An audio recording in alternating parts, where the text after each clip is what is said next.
అయిన గీత కార్మికుల వృత్తిని కాపాడే బాధ్యత ఈ ప్రభుత్వం తీసుకుంటుంది. మీ సోదరుడిగా నేను తీసుకుంటా. అదేవిధంగా మొన్ననే మా సీతక్క నేను ఆదేశాలు ఇచ్చినాం.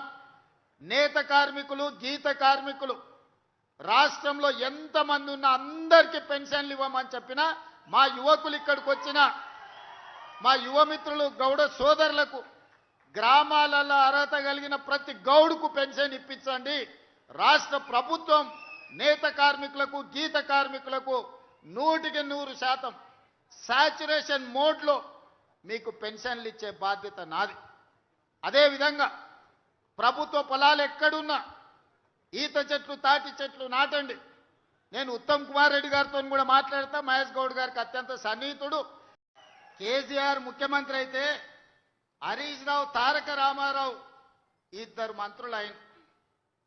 రేవంత్ రెడ్డి ముఖ్యమంత్రి అయితే మా సీతక్క, కొండా సురేఖమ్మ మంత్రులైనరు. మా పొన్నం ప్రభాకర్, మా వాకిటి శ్రీహరి మంత్రులైనరు. కేసీఆర్ ముఖ్యమంత్రి అయితే సడ్డకుని కొడుకు సంతోష్ కుమార్ని రాజ్యసభ చేసుకున్నాడు. కానీ నేను ముఖ్యమంత్రి అయితే మిత్రుడు వేం నరేందర్ రెడ్డిని ఈరోజు రాజ్యసభకు పంపించిన. అనిల్ కుమార్ యాదవ్ ఈయనే ఉన్నాడానే లేచి నిలబడరా నాయన. ఇగో పిల్లగాన్ని పంపించిన రాజ్యసభకు, పెద్దల సభకు.